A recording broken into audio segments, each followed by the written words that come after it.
350ဝန်းကျင်မှာအကင်တင်ဆုံးဖုန်းလို့မေးရင် iPhone 16 Pro Max ပဲ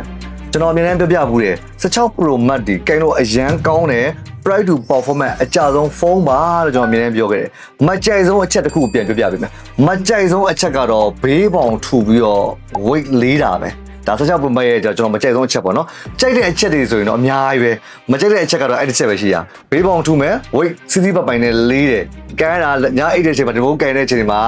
ဒီလက်တွေအကျော်ကြီးနားတယ်ပေါ့နော်ဒါပေမဲ့ကောင်းတဲ့ချက်တွေကတော့အများကြီးပဲကင်မရာရှင်မလားမာကြောမှုရှင်မလားအထက်ကစွမ်းဆောင်ရည် performance တွေအရန်လူကြိုက်များတဲ့ဖုန်းတစ်လုံးဒါ16 Pro Max ကတကယ်350ဝန်းကျင်မှာအကင်တင်ဆုံးဖုန်းကတော့16 Pro Max ပဲဒီ16 Pro Max တွေဒီတုတ်ရောက်ထားပါတယ်ကျွန်တော်စီမှာရောက်တဲ့16 Pro Max တွေ Dual SIM ရှိမယ် eSIM ရှိမယ် Dual SIM ဆိုရင် ZA လေး ZA လေးဆိုရင်ကျွန်တော် British 69ရောင်းချပေးမှာ48သိန်း5000နေထွေးသိတဲ့နေရင်လည်းဒါ ZA လုံးလေးပဲ48သိန်း5000ရောင်းချပေးထားရနော်ဘယ်ဒီဟဲပေါ်မူတည်ပြီးတော့ဈေးအပြောင်းလဲရှိတယ်ဒီကောင်လေးဆိုဘယ်ဒီ63တွေဒါ92တွေရှိမယ်ဒီကောင်ဆိုရင်350နဲ့8000ဒီကောင်လေးတစ်လုံးရှိမယ်ဗျဒီကောင်လေးကတော့ကင်မရာအနီးစက်လေးတွေအခန်းစက်လေးတွေ KTV တွားထားတဲ့အလုံးလေးဖြစ်တဲ့အတွက်ဒါဈေးလျှော့ပြီးရောင်းပေးထားတယ်ဒါပေမဲ့လည်းခန်းစက်တို့အနီးစက်တို့ကမသိတာဘူးကင်လို့အဆင်ပြေတယ်ဟိုအရန်ဆိုးဝါးထဲမှာမပါဘူးအဲ့ဒါကြောင့်မို့ကျွန်တော်ရောင်းချပေးတာ42သိန်း5000ကျပ်နဲ့ရောင်းချပေးတာဒီ16 Pro Max တွေလိုချင်တယ်ရချင်တယ်ဆိုရင်တော့ကျွန်တော်ဆိုင်မှာလာရောက်အားပေးလို့ရတယ်ဒီဗီဒီယိုမှာတွေ့လို့လာဝယ်မယ်ဆိုရင်ကျွန်တော်မစ္စတာချန်က